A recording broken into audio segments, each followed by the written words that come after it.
Praise the lord. ದೇವರ ಪರಿಶುದ್ಧ ನಾಮಕ್ಕೆ ಸ್ತೋತ್ರವಾಗಲಿ. ನಿಮ್ಮೆಲ್ಲರಿಗೂ ನನ್ನ ಕರ್ತನಾದ ಯೇಸು ಕ್ರಿಸ್ತನ ನಾಮದಲ್ಲಿ ಪ್ರೀತಿಯ ವಂದನೆಗಳನ್ನು ನಾನು ತಿಳಿಯಪಡಿಸ್ತೇನೆ. ಮತ್ತೊಮ್ಮೆ ಸತ್ಯಧ್ವನಿ ಎಂಬುವಂಥ ಈ ಪ್ರಾರ್ಥನಾ ಕಾರ್ಯಕ್ರಮಕ್ಕೆ ನಿಮ್ಮೆಲ್ಲರನ್ನು ಪ್ರೀತಿಯಿಂದ ನಾನು ಆಹ್ವಾನಿಸ್ತೇನೆ. ಸತ್ಯಧ್ವನಿ ಎಂಬುವಂಥ ಈ ಕಾರ್ಯಕ್ರಮ end time full gospel harvesters India Udupi ಮತ್ತು ಮಂಗಳೂರು ಸಭೆಗಳ ವತಿಯಿಂದ ಪ್ರಸಾರವಾಗುವಂಥದ್ದಾಗಿರ್ತೈತೆ. ಈ ನಮ್ಮ ಸಭೆಗಳಿಂದ ಪ್ರಸಾರವಾಗುವಂಥ ದೇವರ ವಾಕ್ಯ ಸಂದೇಶಗಳು ನಿಮಗೆ ಹೆಚ್ಚಾಗಿ ಲಭ್ಯವಾಗಬೇಕಾದರೆ ಪಾಸ್ಟರ್ ಎಂ ಪಾಲ್ ಪ್ರವೀಣ್ ಎಂಬುವಂಥ ಫೇಸ್ಬುಕ್ ಪೇಜ್ ಇದೆ ಮತ್ತು ಯೂಟ್ಯೂಬ್ ಚಾನಲ್ ಇದೆ. ನೀವು ಯೂಟ್ಯೂಬ್ ಚಾನಲನ್ನು ಸಬ್ಸ್ಕ್ರೈಬ್ ಮಾಡಿ, ಫೇಸ್ಬುಕ್ ಪೇಜನ್ನು ಲೈಕ್ ಮಾಡಿ, ಫಾಲೋ ಮಾಡುವಂಥದ್ದಾದರೆ ಈ ಸಂದೇಶಗಳು ಹೆಚ್ಚಾಗಿ ನಿಮಗೆ ದೊರೆಯುವಂಥವಾಗಿರ್ತವೆ. ಹಲ್ಲೆಲೂಯಾ. ಮತ್ತಷ್ಟು ಮಾತ್ರವಲ್ಲ, ನಿಮಗೇನಾದರೂ ಪ್ರಾರ್ಥನಾ ಸಹಾಯಗಳು ಮತ್ತು ದೇವರ ವಾಕ್ಯ ಸಂಬಂಧವಾದ ಆಲೋಚನೆಗಳು ಬೇಕಾಗಿದ್ದಲ್ಲಿ TV ಪರದ ಮೇಲೆ ಕಾಣ್ತಿರುವಂಥ ಫೋನ್ ನಂಬರನ್ನು ಸಂಪರ್ಕಿಸಬಹುದು. ಪವಿತ್ರಾತ್ಮನ ಸಹಾಯದಿಂದ ನಿಮ್ಗೆ ಆದಷ್ಟು ಸಹಾಯ ಮಾಡಲಿಕ್ಕೆ ಸಿದ್ಧರಿದ್ದೇವೆ ಎಂಬುದನ್ನು ಹೇಳಲಿಕ್ಕೆ ನಾನು ಇಷ್ಟಪಡ್ತೇನೆ. ದೇವರು ಒಳ್ಳೆಯವನು. ಹಲ್ಲೆಲೂಯಾ. ದೇವರು ಶಾಶ್ವತವಾದ ಪ್ರೇಮದಿಂದ ನಮ್ಮನ್ನು ಸೆಳೆದುಕೊಂಡಿದ್ದಾನೆ, ಪ್ರೀತಿ ಮಾಡ್ತಿರುವಂಥ ಆತನಾಗಿದ್ದಾನೆ. ನಮ್ಮ ಮೇಲೆ ಆತನಿಗೆ ಪ್ರೀತಿ ಉಂಟು, ಅದು ಶಾಶ್ವತವಾಗಿದೆ. ಆ ಪ್ರೀತಿ ಎಂದಿಗೂ ಸಹ ನಮ್ಮನ್ನು ಅಪಜಯಗೊಳಿಸುವುದೇ ಇಲ್ಲ. ಹಲ್ಲೆಲೂಯಾ. ಕರ್ತನಾಮಕ್ಕೆ ಸ್ತೋತ್ರ. ನಾವು ದೇವರ ವಾಕ್ಯವನ್ನು ಧ್ಯಾನ ಮಾಡಲಿಕ್ಕೆ ಹೋಗೋಣ. ಕಳೆದ ಸಾರಿ ಸಹ ನಾನು ಹೇಳ್ತಾ ಇದ್ದೆ, ದೇವರ ವಾಕ್ಯವನ್ನು ಕೇಳುವಂಥ ನೀವು ಧನ್ಯರು ಎಂಬುದಾಗಿ.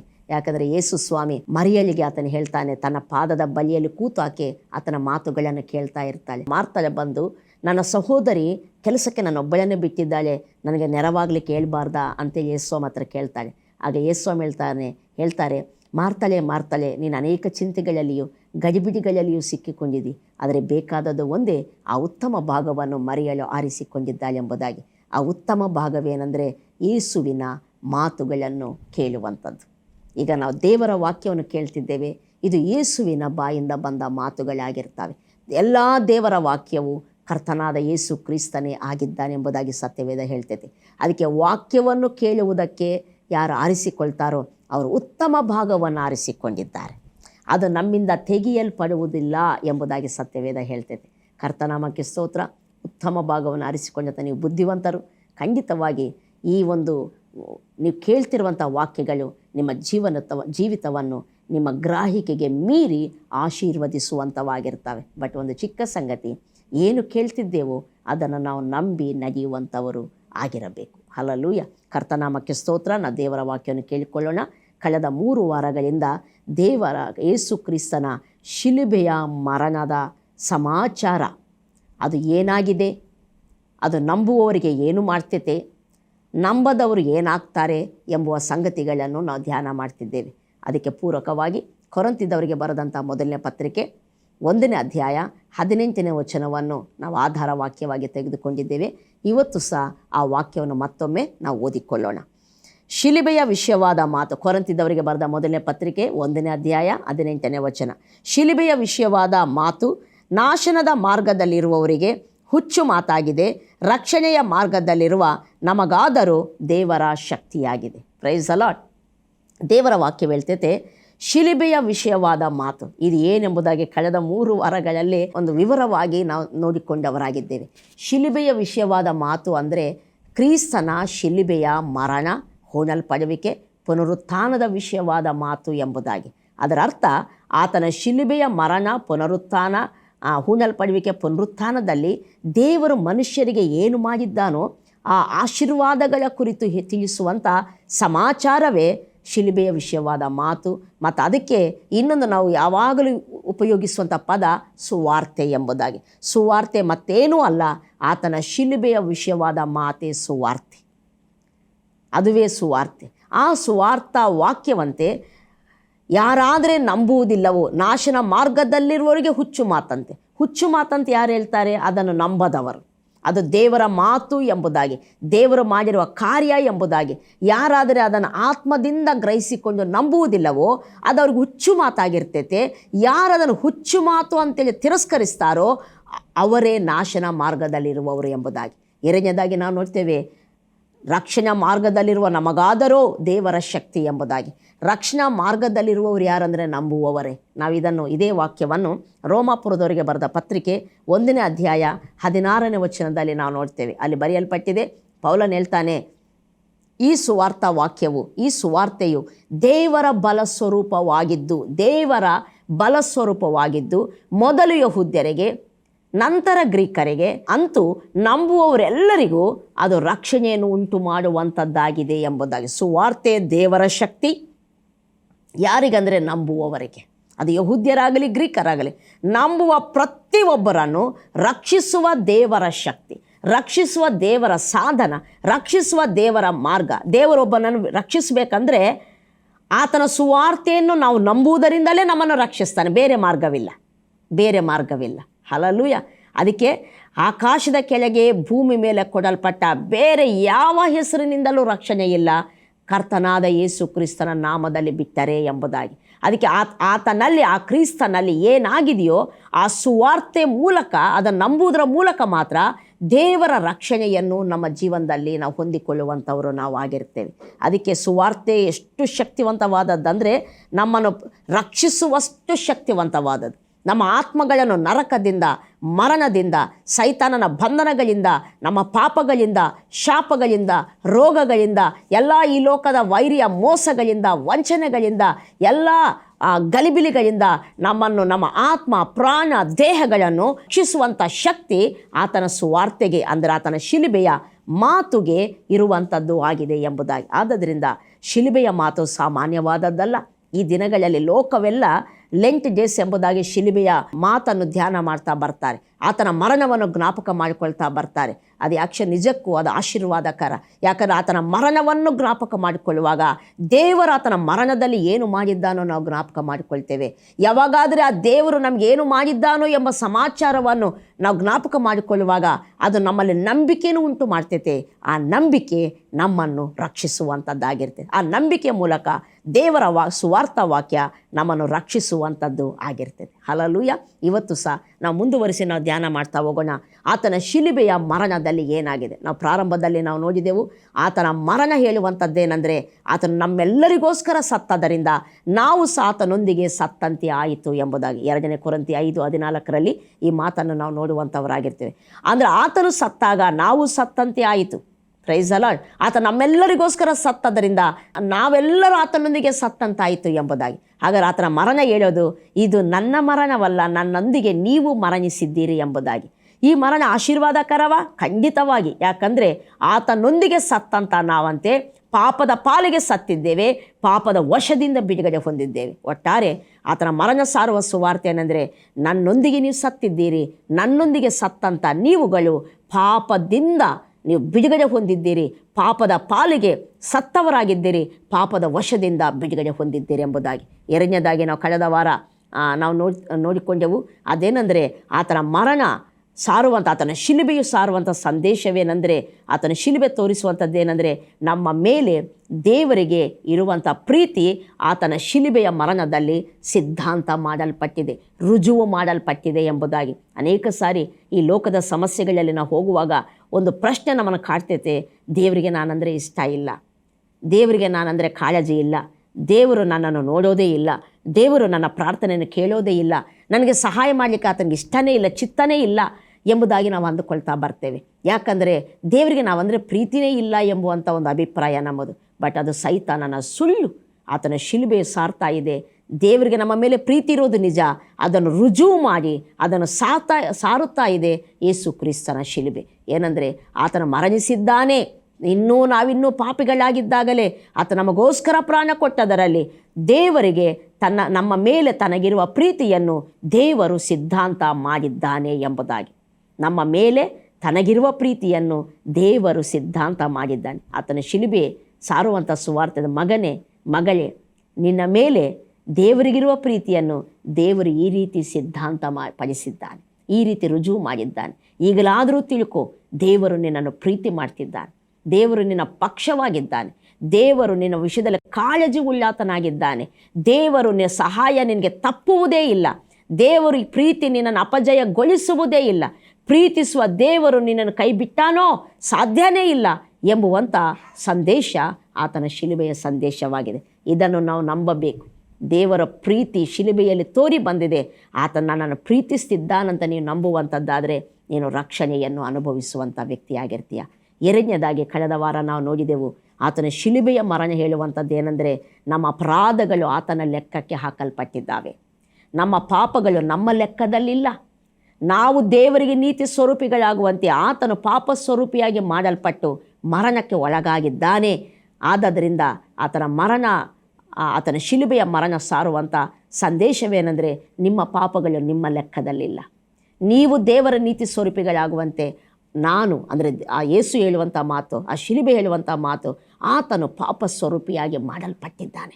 ಈಗ ನೀನು ನೀತಿ ಸ್ವರೂಪಿ, ನಿನ್ನ ಲೆಕ್ಕದಲ್ಲಿ ಪಾಪಗಳಿಲ್ಲ, ನಿನ್ನ ಅಪರಾಧಗಳೆಲ್ಲ ಆತನ ರಕ್ತದಲ್ಲಿ ಮತ್ತು ಅವು ಕ್ಷಮಿಸಲ್ಪಟ್ಟು ಅಪರಾಧಗಳೆಲ್ಲ ಪರಿಹಾರವಾಗಿ ನಿಮಗೆ ಬಿಡುಗಡೆಯಾಗಿದೆ ಎಂಬುದಾಗಿ. ಎಫೆಸ 1:7 ಹೇಳ್ತದಲ್ವ, ಆತನ ಸುರಿಸಿದ ರಕ್ತದ ಮೂಲಕ ನಮ್ಮ ಅಪರಾಧಗಳು ಪರಿಹಾರವಾಗಿ ನಮಗೆ ಬಿಡುಗಡೆ ಆಯಿತು ಎಂಬುದಾಗಿ. ಇದನ್ನು ನಾವು ನಂಬಬೇಕು. ಆತನ ಶಿಲುಬೆ ಹೇಳ್ತೈತೆ, ನಿಮ್ಮ ಅಪರಾಧಗಳು ಪರಿಹಾರವಾಗಿದ್ದಾವೆ, ನಿಮ್ಮ ಪಾಪಗಳು ಕ್ಷಮಿಸಲ್ಪಟ್ಟಿದ್ದಾವೆ. ಈಗ ನಿಮ್ಮ ಲೆಕ್ಕದಲ್ಲಿ ಯಾವ ಅಪರಾಧಗಳಿಲ್ಲ, ನೀವೀಗ ನೀತಿ ಸ್ವರೂಪಿಗಳು ಎಂಬುದಾಗಿ. ಇದನ್ನು ನಾವು ನಂಬಿದರೆ ನಾವು ಧನ್ಯರಾಗ್ತೇವೆ. ದೇವರ ರಕ್ಷಣೆಯನ್ನು ಎಲ್ಲ ವಿಷಯಗಳಲ್ಲಿ ನಾವು ಅನುಭವಿಸುವಂಥವರಾಗಿರ್ತೇವೆ. ಮೂರನೇದಾಗಿ ನಾವು ನೋಡೋಣ, ಯೆಶಾಯ ಪ್ರವಾದನ ಗ್ರಂಥಕ್ಕೆ ನಮ್ಮ ಸತ್ಯವೇದವನ್ನು ನಾವು ತಿರುಗಿಸೋಣ. ಯೆಶಾಯ ಪ್ರವಾದನ ಗ್ರಂಥ 53ನೇ ಸಂಧಿ 5ನೇ ವಚನ. ನಮ್ಮ ದ್ರೋಹಗಳ ದೆಸೆಯಿಂದ ಆತನಿಗೆ ಗಾಯವಾಯಿತು, ನಮ್ಮ ಅಪರಾಧಗಳ ನಿಮಿತ್ತ ಅವನು ಜಜ್ಜಲ್ಪಟ್ಟನು, ನಮಗೆ ಸುಕ್ಷೇಮವನ್ನು ಉಂಟು ಮಾಡುವ ದಂಡನೆಯನ್ನು ಅವನು ಅನುಭವಿಸಿದನು, ಆತನ ಬಾಸುಂಡೆಗಳಿಂದ ನಮಗೆ ಗುಣವಾಯಿತು. ರೈಸಲ ಇಲ್ಲಿ ನಾವು ನೋಡ್ತೇವೆ, ನಮ್ಮ ಅಪರಾಧಗಳು ಪಾಪಗಳು ನಮ್ಮ ದಂಡನೆ, ನಮಗೆ ಬರಬೇಕಾದ ದಂಡನೆ, ಸುಕ್ಷೇಮವನ್ನುಂಟು ಮಾಡುವ ದಂಡನೆ ಆತನು ಹೊತ್ತುಕೊಂಡನು, ಆತನು ಅನುಭವಿಸಿದನು ಅಂತ ಹೇಳ್ತಾ ಸತ್ಯವೇದ ಹೇಳ್ತೈತೆ, ಆತನ ಬಾಸುಂಡೆಗಳಿಂದ ಅಲ್ವಾ, ಅವನ ಬಾಸುಂಡೆಗಳಿಂದ ನಮಗೆ ಗುಣವಾಯಿತು. ಮತ್ತಾಯನು ಬರೆದ ಸುವಾರ್ತೆ 8ನೇ ಅಧ್ಯಾಯದಲ್ಲಿ ಒಂದು ಮಾತನ್ನು ನೋಡ್ತೇವೆ, ಅದನ್ನು ನಾವು ಓದಿಕೊಳ್ಳೋಣ. ಮತ್ತಾಯನ ಸುವಾರ್ತೆ 8ನೇ ಅಧ್ಯಾಯ 17ನೇ ವಚನದಲ್ಲಿ ಸತ್ಯವೇದ ಒಂದು ಮಾತನ್ನು ಹೇಳ್ತೈತೆ, ನಾವು ಓದೋಣ. ಇದರಿಂದ ನಮ್ಮ ಬೇನೆಗಳನ್ನು ತಾನೇ ತೆಗೆದುಕೊಂಡು ನಮ್ಮ ರೋಗಗಳನ್ನು ಹೊತ್ತುಕೊಂಡನು ಎಂದು ಯೆಶಾಯನೆಂಬ ಪ್ರವಾದಿಯಿಂದ ಹೇಳಿರುವ ಮಾತು ನೆರವೇರಿತು ಎಂಬುದಾಗಿ ನಾವು ನೋಡ್ತೇವೆ. ಆತನು ನಮ್ಮ ಬೇನೆಗಳನ್ನು ತಾನೇ ತೆಗೆದುಕೊಂಡು ನಮ್ಮ ರೋಗಗಳನ್ನು ಹೊತ್ತುಕೊಂಡನು ಎಂಬುದಾಗಿ. ಆತನ ಶಿಲುಬೆಯ ಮರಣದಲ್ಲಿ ಆದಂಥ ನಮ್ಮ ಪಾಪಗಳನ್ನು ಹೊತ್ತುಕೊಂಡಿದ್ದಾನೆ, ನಮ್ಮ ದಂಡನೆಯನ್ನು ಆತನೇ ಅನುಭವಿಸಿದ್ದಾನೆ. ಇನ್ನೂ ನಾವು ನೋಡ್ತೇವೆ, ನಮ್ಮ ಬೇನೆಗಳನ್ನು ನಮ್ಮ ರೋಗಗಳನ್ನು ತಾನೇ ತೆಗೆದುಕೊಂಡು ಹೊತ್ತುಕೊಂಡಿದ್ದಾನೆ ಎಂಬುದಾಗಿ. ಆತನ ಶಿಲುಬೆ ಏನು ಸಾರ್ತಿದೆ, ಆತನ ಗಾಯಗಳು ಹೇಳ್ತಿರುವಂಥ ಸಂದೇಶವೇನೆಂದರೆ, ನಮ್ಮ ರೋಗಗಳು ನಮ್ಮ ಬೇನೆಗಳನ್ನು ಆತನೇ ತೆಗೆದುಕೊಂಡು ತನ್ನ ದೇಹದಲ್ಲಿ ಹೊತ್ತುಕೊಂಡಿದ್ದಾನೆಂಬುದಾಗಿ. ಹಲ್ಲೆಲೂಯಾ. ಮತ್ತಷ್ಟು ಮಾತ್ರವಲ್ಲ, ಪೇತ್ರನು ಬರೆದಂಥ ಮೊದಲನೇ ಪತ್ರಿಕೆ 2ನೇ ಅಧ್ಯಾಯ 24ನೇ ವಚನದಲ್ಲಿ ಸಹ ಒಂದು ಅದ್ಭುತವಾದ ವಾಕ್ಯವನ್ನು ನಾವು ನೋಡ್ತೇವೆ. ಒಂದು ಸಾರಿ ಓದೋಣ. ನಾವು ಪಾಪದ ಪಾಲಿಗೆ ಸತ್ತು ನೀತಿವಂತರಾಗಿ ಜೀವಿಸುವಂತೆ ಆತನು ನಮ್ಮ ಪಾಪಗಳನ್ನು ತಾನೇ ತನ್ನ ದೇಹದಲ್ಲಿ ಹೊತ್ತುಕೊಂಡು ಮರಣ ಕಂಬವನ್ನು ಏರಿದನು, ಆತನ ಬಾಸುಂಡೆಗಳಿಂದ ನಿಮಗೆ ಗುಣವಾಯಿತು ಎಂಬುದಾಗಿ. ಆತನ ಶಿಲುಬೆಯ ಸಾರುವಂಥ ಸಂದೇಶ, ಇನ್ನೊಂದು ಸಂದೇಶವೇನೆಂದರೆ, ನಮ್ಮ ರೋಗಗಳನ್ನು ನಮ್ಮ ಬೇನೆಗಳನ್ನು ನಮ್ಮ ದಂಡನೆಯನ್ನು, ಸುಕ್ಷೇಮವನ್ನುಂಟು ಮಾಡುವ ದಂಡನೆಯನ್ನು ಆತನು ತನ್ನ ದೇಹದಲ್ಲಿ ಹೊತ್ತುಕೊಂಡು ಅದನ್ನು ತೀರಿಸಿದನು ಎಂಬುದಾಗಿ. ನಮ್ಮ ರೋಗಗಳು ಆತನಲ್ಲಿ ಜಜ್ಜಲ್ಪಟ್ಟಿದ್ದಾವೆ, ನಮ್ಮ ಬೇನೆಗಳು ಆತನು ಹೊತ್ತುಕೊಂಡಾಗ ಅವು ಜಜ್ಜಲ್ಪಟ್ಟಂಥವುಗಳು ಪರಿಹಾರವಾದಂಥವುಗಳು ಆಗಿದ್ದಾವೆ. ಆತನ ಶಿಲುಬೆಯ ಮರಣ, ಆತನ ಶ್ರಮೆಗಳು ಹೇಳುವಂಥ ಸಂಗತಿ ಏನೆಂದರೆ, ನಿಮಗೆ ಆತನು ಹೊಂದಿರುವ ಬಾಸುಂಡೆಗಳಿಂದ ನಿಮಗೆ ಗುಣವಾಯಿತು. ಪ್ರಿಯ ದೇವರ ಮಕ್ಕಳೇ, ಈ ದಿನ ನಾವು ಕಾಯಿಲೆಗಳಲ್ಲಿರ್ಬೋದು, ಬೇನೆಗಳಲ್ಲಿರ್ಬೋದು, ರೋಗಗಳಲ್ಲಿರ್ಬೋದು, ಅನೇಕ ಬಲಹೀನತೆಗಳು ನಮ್ಮ ದೇಹವನ್ನು ಪೀಡಿಸ್ತಾ ಇರ್ಬೋದು. ಆದರೆ ಸುವಾರ್ಥ ಸಂದೇಶ, ಕ್ರಿಸ್ತನ ಶಿಲುಬೆಯ ಮಾತು ಏನೆಂದರೆ, ನಿನ್ನ ರೋಗಗಳನ್ನು, ಬೇನೆಗಳನ್ನು, ಎಲ್ಲ ನೋವುಗಳನ್ನು, ಎಲ್ಲ ಬಲಹೀನತೆಗಳನ್ನು ಯೇಸು ಕ್ರಿಸ್ತನು ತಾನೇ ತೆಗೆದುಕೊಂಡು ಆತನು ಹೊತ್ತುಕೊಂಡಿದ್ದಾನೆ. ನಿನಗೆ ಸುಕ್ಷೇಮವನ್ನುಂಟು ಮಾಡುವ ದಂಡನೆಯನ್ನು ಆತನು ಅನುಭವಿಸಿದ್ದಾನೆ. ಆತನು ಹೊಂದಿರುವ ಗಾಯಗಳಿದಕ್ಕೆ ಸಾಕ್ಷಿಯಾಗಿದ್ದಾವೆ. ಆತನ ಬಾಸುಂಡೆಗಳಿಂದ ನಿಮಗೆ ಗುಣವಾಗಿದೆ ಎಂಬುದಾಗಿ. ಇದನ್ನು ನಾವು ನಂಬೋಣ. ಸ್ವಾಮಿ, ನಾವು ಅನಾರೋಗ್ಯದಲ್ಲಿದ್ದೇವೆ, ನಾವು ನಂಬೋಣ. ನನ್ನ ರೋಗಗಳು, ನನ್ನ ಬೇನೆಗಳು ಎಲ್ಲವೂ ಕ್ರಿಸ್ತನ ಶಿಲುಬೆಯಲ್ಲಿ ತಾನೇ ತೆಗೆದುಕೊಂಡು ಹೊತ್ತುಕೊಂಡಿದ್ದಾನೆ. ಅವುಗಳು ದಂಡಿಸಲ್ಪಟ್ಟಿರುವಂಥವಾಗಿದ್ದಾವೆ. ಆತನ ಗಾಯಗಳಿಂದ ನನಗೆ ಗುಣವಾಗಿದೆ, ನನಗೆ ಗುಣವಾಗಿದೆ, ನನಗೆ ಗುಣವಾಗಿದೆ ಎಂಬುದಾಗಿ ನಾವು ನಂಬೋಣ. ಖಂಡಿತವಾಗಿ ಆರೋಗ್ಯ ಎಂಬ ರಕ್ಷಣೆಯನ್ನು ನಮ್ಮ ಜೀವನದಲ್ಲಿ ಈ ಸುವಾರ್ಥ, ನಾವು ನಂಬಿರುವಂಥ ಗುಣವಾಯಿತು ಎಂಬುದಾಗಿ ನಂಬಿರುವಂಥ ಆ ವಾಕ್ಯವೇ ನಮ್ಮಲ್ಲಿ ಆರೋಗ್ಯವನ್ನು ಉಂಟು ಮಾಡುವಂಥದ್ದಾಗಿರ್ತದೆ, ನಮ್ಮಲ್ಲಿ ಸುಕ್ಷೇಮವನ್ನು, ಪರಿಹಾರವನ್ನು ಉಂಟು ಮಾಡುವಂಥದ್ದಾಗಿರ್ತದೆ. ಆದ್ದರಿಂದ ಶಿಲುಬೆಯ ಸಂದೇಶ ಇನ್ನೊಂದೇನೆಂದರೆ, ನಿನ್ನ ರೋಗಗಳನ್ನು, ಬೇನೆಗಳನ್ನು ತಾನೇ ತೆಗೆದುಕೊಂಡು ತನ್ನ ದೇಹದಲ್ಲಿ ಹೊತ್ತು ತೀರಿಸಿದ್ದ. ನಮಗೆ ಸುಕ್ಷೇಮವನ್ನುಂಟು ಮಾಡುವ, ನಮಗೆ ಆರೋಗ್ಯವನ್ನುಂಟು ಮಾಡುವ ದಂಡನೆಯನ್ನು ಆತನು ಅನುಭವಿಸಿದ್ದಾನೆ. ಆತನು ಹೊಂದಿರುವ ದಂಡನೆಯ ಮೂಲಕ, ಆ ಗಾಯಗಳಿಂದ ನಮಗೆ ಗುಣವಾಗಿದೆ. ನಂಬೋಣ. ಇದು ನಂಬಲಿಕ್ಕೆ ಯೋಗ್ಯವಾ? ದೇವರ ವಾಕ್ಯ ಹೇಳ್ತೈತೆ, ಸುವಾರ್ಥ ವಾಕ್ಯವಂತೆ ನಂಬುವುದಕ್ಕೆ ಯೋಗ್ಯವಾದದ್ದು ಸರ್ವಾಂಗೀಕಾರಕ್ಕೆ ಯೋಗ್ಯವು, ನಂಬತಕ್ಕದ್ದು ಸರ್ವಾಂಗೀಕಾರಕ್ಕೆ ಯೋಗ್ಯವಾದದ್ದು ಎಂಬುದಾಗಿ. ಆದ್ದರಿಂದ ನಮ್ಮ ರೋಗಗಳು ಗುಣವಾದದ್ದು ನಿಜ. ನಮ್ಮ ಬೇನೆಗಳನ್ನು, ಕಾಯಿಲೆಗಳನ್ನು ಆತನು ಹೊತ್ತುಕೊಂಡದ್ದು ನಿಜ. ನಮ್ಗೆ ಆರೋಗ್ಯವನ್ನುಂಟು ಮಾಡುವ ದಂಡನೆಯನ್ನು ಆತನು ಅನುಭವಿಸಿದ್ದು ನಿಜ. ಆತನ ಬಾಸುಂಡೆಗಳಿಂದ ನಮಗೆ ಗುಣವಾಯಿತು. ಈ ಸಂದೇಶ ಸತ್ಯ ಸಂದೇಶ. ಇದನ್ನು ನಂಬುವವರೆಲ್ಲ ಅನಾರೋಗ್ಯದಿಂದ, ರೋಗಗಳಿಂದ, ಕಾಯಿಲೆಗಳಿಂದ ಬಿಡುಗಡೆಯನ್ನು ಹೊಂದುತ್ತಾರೆ. ದೇವರ ಕ್ಷೇಮವನ್ನು, ದೇವರ ದೈವಿಕವಾದ ಆರೋಗ್ಯವನ್ನು ಅವರು ಅನುಭವಿಸುವಂಥವರಾಗಿರ್ತಾರೆ. ಅದಕ್ಕೆ ಈ ದಿನಗಳಲ್ಲಿ ಆ ಸುವಾರ್ಥ ವಾಕ್ಯವೇನು, ಆತನ ಶಿಲುಬೆಯ ಸಂದೇಶವೇನು ಎಂಬುದಾಗಿ ತಿಳಿದು ಅದನ್ನು ನಂಬುವವರಾಗಿರಬೇಕು. ನಂಬುವವರಿಗೆ ಈ ವಾಕ್ಯ ದೇವರ ಶಕ್ತಿ. ಅದರ ಅರ್ಥ ನಿಮಗೆ ಗುಣವಾಯಿತು ಎಂಬುದಾಗಿ ಹೇಳುವಂಥ ಆ ವಾಕ್ಯ ಅಂತೆ ಯಾರು ನಂಬುತ್ತಾರೋ ಅವರಲ್ಲದೆ ಬಲವಾಗಿ ಕಾರ್ಯ ಮಾಡುವಂಥದ್ದಾಗಿರ್ತದೆ. ಬಲವಾಗಿ ಕಾರ್ಯ ಮಾಡುವಂಥದ್ದಾಗಿ ಅಂದರೆ ಅದು ನಮ್ಮನ್ನು ರಕ್ಷಿಸುವಂಥದ್ದಾಗಿರ್ತದೆ, ನಮ್ಮನ್ನು ಗುಣಪಡಿಸುವಂಥದ್ದಾಗಿರ್ತದೆ. Price the lord. ಆದ್ದರಿಂದ ಎಷ್ಟೋ ಜನ ಆತನ ನಂಬಿದವರು, ಅದು ಸೇವಕರಾಗಿದ್ದಾರೆ, ಅನೇಕರು ವಿಶ್ವಾಸಿಗಳಾಗಿದ್ದಾರೆ, ಅನೇಕರು ಈ ವಾಕ್ಯವನ್ನು ನಂಬಿ ಅವರ ದೇಹದಲ್ಲಿ ಗುಣವಾಗದ ಕಾಯಿಲೆಗಳಿಂದ ಗುಣವನ್ನು ಹೊಂದಿದವರಾಗಿದ್ದಾರೆ, ಗುಣವಾಗದ ರೋಗಗಳಿಂದ ಅವರು ಬಿಡುಗಡೆಯನ್ನು ಹೊಂದಿದವರಾಗಿದ್ದಾರೆ. ಅದಕ್ಕೆ ನಮಗೆ ಆರೋಗ್ಯ ಕೊಡುವ ದೇವರ ಸಾಧನವೇನು, ನಮ್ಗೆ ಆರೋಗ್ಯ ಕೊಡುವ ದೇವರ ಆಯುಧವೇನು, ನಮ್ಗೆ ಆರೋಗ್ಯವನ್ನುಂಟು ಮಾಡುವ ದೇವರ ಮಾರ್ಗವೇನೆಂದರೆ ಸುವಾರ್ಥ ವಾಕ್ಯವೇ. ಸುವಾರ್ಥ, ಆತ ಶಿಲುಬೆಯಲ್ಲಿ ನಡೆದಂಥ ಕಾರ್ಯದ ಸಂದೇಶವೇ ನಮ್ಮನ್ನು ಅನಾರೋಗ್ಯದಿಂದ ಬಿಡುಗಡೆ ಮಾಡುವಂಥ, ಆರೋಗ್ಯವನ್ನುಂಟು ಮಾಡುವಂಥ ದೇವರ ಮಾರ್ಗವಾಗಿದೆ. ಅದಕ್ಕೆ ಇದನ್ನು ನಾವು ನಂಬಿದರೆ ದೇವರ ಆರೋಗ್ಯವನ್ನು ನಮ್ಮ ಜೀವನದಲ್ಲಿ ಈವೆನ ಅಸಾಧ್ಯವಾದ ಕಾಯಿಲೆಗಳಿಂದ ಸಹ ನಾವು ಬಿಡುಗಡೆಯನ್ನು ಹೊಂದುವಂಥವರು ನಾವು ಆಗಿರ್ತೇವೆ. Price the lord. ಆದ್ದರಿಂದ ಆತನ ಶಿಲುಬೆಯ ಸಂದೇಶ ಸಾರುವಂಥ ಸುವಾರ್ತೆ ನಿಮ್ಮ ರೋಗಗಳನ್ನು ಆತನು ಹೊತ್ತುಕೊಂಡಿದ್ದಾನೆ. ಆತನು ಹೊಂದಿರುವ ಬಾಸುಂಡೆಗಳಿಂದ ನಿಮಗೆ ಗುಣವಾಗಿದೆ. ಇನ್ನೊಂದು ಸಂಗತಿಯನ್ನು ನಾವು ನೋಡೋಣ. ಅಪೊಸ್ತಲನಾದ ಪೌಲನು ಗಲಾತ್ಯದವರಿಗೆ ಬರೆದಂಥ ಪತ್ರಿಕೆ 3ನೇ ಅಧ್ಯಾಯ 13ನೇ ವಚನವನ್ನು ನಾವು ಓದಿಕೊಳ್ಳೋಣ. ಅಬ್ರಹಾಮನಿಗೆ ಉಂಟಾದ ಆಶೀರ್ವಾದವು ಕ್ರಿಸ್ತ ಯೇಸುವಿನಲ್ಲಿ ಅನ್ಯ ಜನರಿಗೆ ಉಂಟಾಗುವಂತೆಯೂ, ದೇವರು ವಾಗ್ದಾನ ಮಾಡಿದ ಆತ್ಮನು ನಮಗೆ ನಂಬಿಕೆ ಮೂಲಕ ದೊರಕುವಂತೆಯೂ, ಕ್ರಿಸ್ತನು ನಮ್ಮ ನಿಮಿತ್ತ ಶಾಪವಾಗಿ ಧರ್ಮಶಾಸ್ತ್ರದಲ್ಲಿ ಹೇಳಿರುವ ಶಾಪದೊಳಗಿಂದ ನಮ್ಮನ್ನು ಬಿಡಿಸಿದನು. ಮರಕ್ಕೆ ತೂಗ ಹಾಕಲ್ಪಟ್ಟ ಪ್ರತಿಯೊಬ್ಬನು ಶಾಪಗ್ರಸ್ತನು ಎಂದು ಶಾಸ್ತ್ರದಲ್ಲಿ ಬರೆದಿದೆಯಲ್ಲ. ಇಲ್ಲಿ ನಾವು ನೋಡ್ತೇವೆ ಆತನ ಶಿಲುಬೆಯ ಸಂದೇಶ ಏನು, ಆತನ ಶಿಲುಬೆ ಏನು ಮಾತಾಡ್ತತೆ ಅಂತ ನಾವು ನೋಡುವಂಥದ್ದಾದರೆ, ಶಿಲುಬೆಯಲ್ಲಿ ನೇತಾಡುವ ಯೇಸು ಕ್ರಿಸ್ತನ ಬಗ್ಗೆ ಶಾಸ್ತ್ರ ಹೇಳುವಂಥ ಸಂಗತಿ ಏನೆಂದರೆ, ಮರಕ್ಕೆ ತೂಗ ಹಾಕಲ್ಪಟ್ಟ ಪ್ರತಿಯೊಬ್ಬನು ಶಾಪಗ್ರಸ್ತನು ಎಂಬುದಾಗಿ. ಹಾಗಾದರೆ ಯೇಸು ಶಿಲುಬೆಯಲ್ಲಿ ತೂಗ ಹಾಕಲ್ಪಟ್ಟಿದ್ದಾನೆ, ಆತನ ನೇತಾಡಿದ್ದಾನೆ.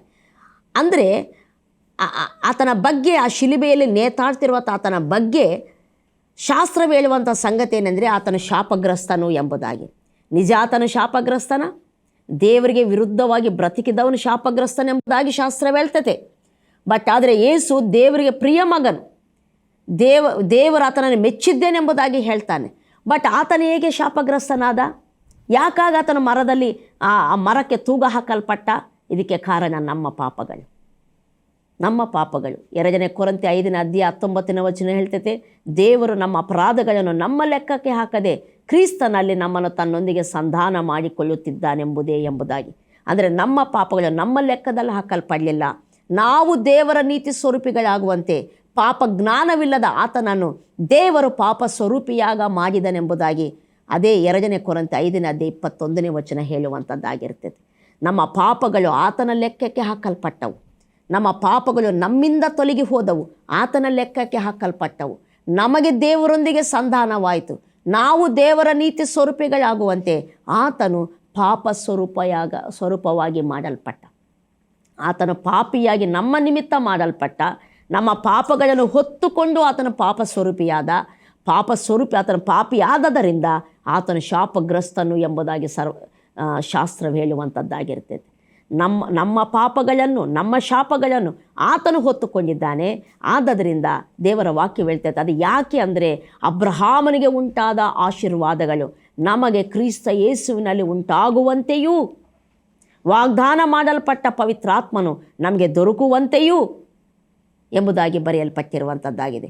ಯೇಸು ಶಾಪಗ್ರಸ್ತನಾಗಿದ್ದಾನೆ. ಶಿಲುಬೆಯ ಮರಣ ಹೇಳಿದೆ, ಯೇಸು ಶಾಪಗ್ರಸ್ತನಾಗಿದ್ದಾನೆ. ಕಾರಣ ನಾವು ಅಬ್ರಹಾಮನ ಆಶೀರ್ವಾದಗಳಿಗೆ ಬಾಧ್ಯರಾಗಬೇಕೆಂಬುದಾಗಿ. ನಾವು ದೇವರ ಆತ್ಮನನ್ನು, ದೇವರಿಗೆ ನಾವು ವಾಸಸ್ಥಾನವಾಗುವಂತೆ, ದೇವರ ಆತ್ಮನನ್ನು ನಮ್ಮಲ್ಲಿ ನಾವು ಹೊಂದಿಕೊಂಡು ಜೀವಿಸುವಂತೆ, ಆತನ ಪ್ರಸನ್ನತೆ ಯಾವಾಗಲೂ ನಮ್ಮಲ್ಲಿ ಇರುವಂತೆ ಆತನು ಶಾಪಗ್ರಸ್ತನಾಗಿದ್ದಾನೆ ಎಂಬುದಾಗಿ. Praise the lord. ಹಲ್ಲೆಲೂಯಾ. ಅಬ್ರಹಾಮನ ಆಶೀರ್ವಾದ ಕುರಿ, ದನ, ಬೆಳ್ಳಿ, ಬಂಗಾರ ಅಂತೇಳಿ ನಾವು ಫಿಸಿಕಲ್ ಮೆಟೀರಿಯಲ್ಸ್ ಏನೆಲ್ಲ ಅಬ್ರಹಾಮನಲ್ಲಿತ್ತೋ ಅದು ಆತನ ಆಶೀರ್ವಾದ ಅಂತ ಅಂದುಕೊಳ್ತೇವೆ. ಬಟ್ ಅಬ್ರಹಾಮನ ನಿಜವಾದ ಆಶೀರ್ವಾದ ವಾಗ್ದಾನ ಮಾಡಲ್ಪಟ್ಟ ಪವಿತ್ರಾತ್ಮನು ಅವನಲ್ಲಿ ವಸಿಸುವಂಥದ್ದು.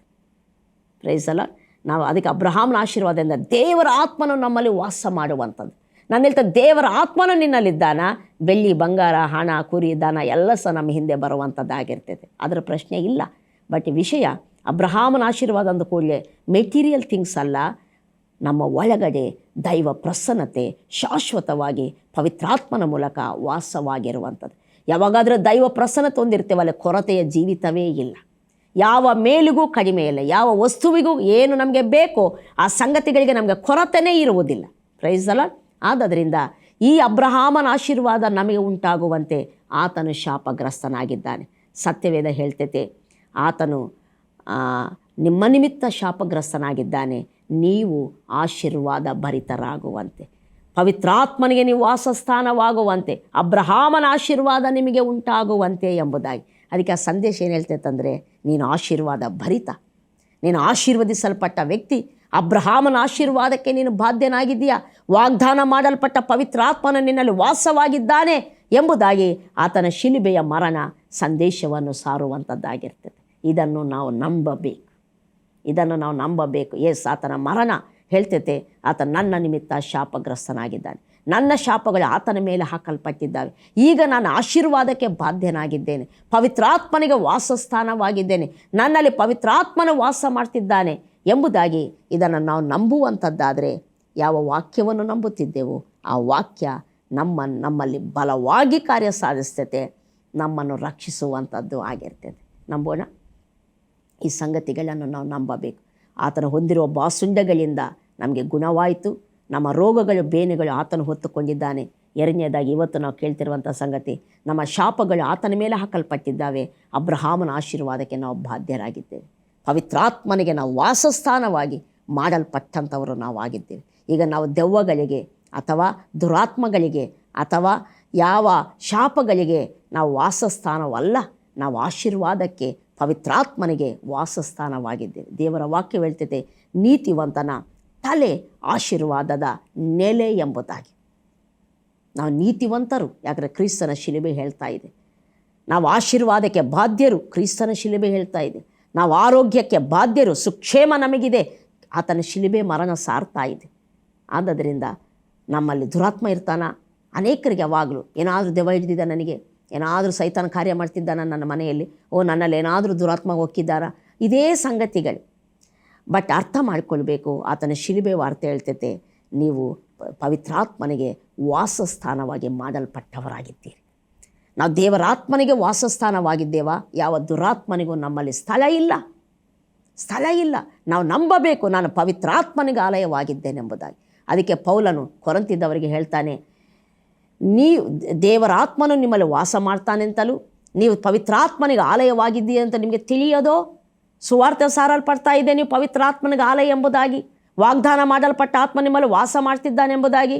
ಯೇಸು ಶಿಲುಬೆಯಲ್ಲಿ ಶಾಪಗ್ರಸ್ತನಾಗಿ ತೂಗ ಹಾಕಲ್ಪಟ್ಟದರಿಂದ ಅಬ್ರಹಾಮನ ಆಶೀರ್ವಾದಕ್ಕೆ ಬಾಧ್ಯರಾಗಿದ್ದೀರಿ, ಪವಿತ್ರಾತ್ಮನು ನಿಮ್ಮಲ್ಲಿ ವಾಸ ಮಾಡ್ತಾನೆಂಬುದಾಗಿ. ಇದು ನಿಮಗೆ ತಿಳಿಯೋದೋ? ನಿಮ್ಮಲ್ಲಿ ದೇವರಾತ್ಮನು ವಾಸ ಮಾಡ್ತಿದ್ದಾನೆ. ನೋಡಿ, ಅವರು ಬಲಹೀನರಾಗಿ, ಪ್ರಾಕೃತಿ ಸಂಬಂಧಿಗಳಾಗಿ, ಕೇವಲ ನರಪ್ರಾಣಿಗಳಾಗಿ, ದ್ವೇಷಗಳಲ್ಲಿ, ಹೊಟ್ಟೆ ಕಿಚ್ಚುಗಳಲ್ಲಿ ಜೀವಿಸುವಾಗ ಪೌಲನ ಅವ್ರಿಗೆ ಹೇಳ್ತಿದ್ದಾನೆ, ನಿಮ್ಮಲ್ಲಿ ಪವಿತ್ರಾತ್ಮನಿದ್ದಾನಂತ ಗೊತ್ತಿಲ್ವಾ ಅಂತೇಳಿ. ಅದರ ಅರ್ಥ, ತಪ್ಪು ಮಾಡುವವರೆಲ್ಲರಲ್ಲೂ ದುರಾತ್ಮ ಇರ್ತಾನಂತೇಳಿ ನಮ್ಮಲ್ಲಿ ಕೆಲವರು ಹೇಳ್ತಾ ಇರ್ತಾರೆ. ಅಲ್ಲ, ತಪ್ಪು ಮಾಡುವವರೆಲ್ಲರೂ ತಮ್ಮಲ್ಲಿ ಪವಿತ್ರಾತ್ಮನಿದ್ದಾನೆಂಬುದಾಗಿ ತಿಳಿಯದವರು, ನಂಬದವರು. ಯಾವಾಗಾದರೆ ಪವಿತ್ರಾತ್ಮ ನಮ್ಮಲ್ಲಿದ್ದಾನೆಂಬುದಾಗಿ ನಾವು ತಿಳಿಯುತ್ತೇವೋ, ನಾವು ನಂಬುತ್ತೇವೋ ಖಂಡಿತವಾಗಿ ನಾವು ತಪ್ಪುಗಳಲ್ಲಿ ಜೀವಿಸುವವರು, ಬಲಹೀನತೆಗಳಲ್ಲಿ ಕೇವಲ ನರಪ್ರಾಣಿಗಳಾಗಿ ನಾವು ಜೀವಿಸುವುದಿಲ್ಲ, ದೈವ ಮನುಷ್ಯರಾಗಿ ನಾವು ಜೀವಿಸುವಂಥವರಾಗಿರ್ತೇವೆ. ಅದಕ್ಕೆ ಶಿಲುಬೆಯ ಸಂದೇಶ, ನೀನು ಗುಣವಾಗಿದ್ದಿ.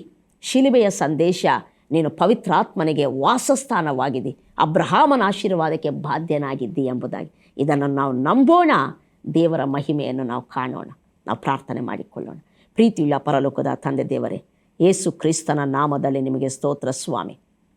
ನಿನ್ನ ಶಿಲುಬೆಯ ಸಂದೇಶವನ್ನು ನಾವು ಜ್ಞಾಪಕ ಮಾಡಿಕೊಳ್ತಿದ್ದೇವೆ. ಇದನ್ನು ನಾವು ನಂಬಬೇಕೆಂಬುದಾಗಿ ನಿನ್ನ ಆತ್ಮನಿಂದ ನಾವು ಕರೆಯಲ್ಪಡ್ತಿದ್ದೇವೆ. ಈ ವಾಕ್ಯ ಕೇಳಿರುವಂಥ ಪ್ರತಿಯೊಬ್ಬರಲ್ಲಿ ಇದು 100ರಷ್ಟು ಫಲಿಸುವಂತೆ ಅವರ ಹೃದಯದಲ್ಲಿ ನೆಲೆಗೊಳ್ಳಲಿ. ಅವರು ಗುಣವಾಗಿದ್ದಾರೆ, ಅವರ ರೋಗಗಳು ಬೇನೆಗಳು ನೀನು ಹೊತ್ತುಕೊಂಡು ಶಿಲುಬೆಯಲ್ಲಿ ತೀರಿಸಿದ್ದಿ ಎಂಬುದಾಗಿ, ಅವರ ಶಾಪಗಳು ತೊಲಗಿ ಹೋಗಿ ಅವರಿಂದ ಪರಿಹಾರವಾಗಿ ಅವರು ಅಬ್ರಹಾಮನ ಆಶೀರ್ವಾದಕ್ಕೆ ಬಾಧ್ಯರಾಗಿದ್ದಾರೆ, ಪವಿತ್ರಾತ್ಮನಿಗೆ ವಾಸಸ್ಥಾನವಾಗಿದ್ದಾರೆ ಎಂಬುದಾಗಿ ಇದನ್ನು ನಂಬಿ ಮಹಿಮೆಯನ್ನು ಕಾಣುವಂತೆ ಪ್ರತಿಯೊಬ್ಬರಲ್ಲಿ ಈ ಸತ್ಯ ವಾಕ್ಯದ ಗ್ರಹಿಕೆ ಉಂಟಾಗಲಿ. ಪ್ರತಿಯೊಬ್ಬರ ಮನೋನೇತ್ರಗಳು ಈ ಶಿಲುಬೆಯ ಸಂದೇಶದ ವಿಷಯದಲ್ಲಿ ಬೆಳಗಿಸಲ್ಪಡಲಿ, ತೆರೆಯಲ್ಪಡಲಿ. ಸತ್ಯವಾಕ್ಯವು ನಮ್ಮೆಲ್ಲರಲ್ಲಿ ಬೇರೂರಲಿ ಸ್ವಾಮಿ, ಬೇರೂರಲಿ ಬಹಳವಾಗಿ ಫಲಿಸಲಿ. ಇದನ್ನು ಮಾಡಲಿಕ್ಕೆ ಶಕ್ತನಾದ ದೇವರೇ, ನಿನ್ನನ್ನು ನಂಬುತ್ತೇನೆ ಸ್ವಾಮಿ. ಸ್ತೋತ್ರ ಮಾಡ್ತೇನೆ. ಯೇಸು ನಾಮದಲ್ಲಿ ಬೇಡಿದ್ದೇನೆ ತಂದೆ.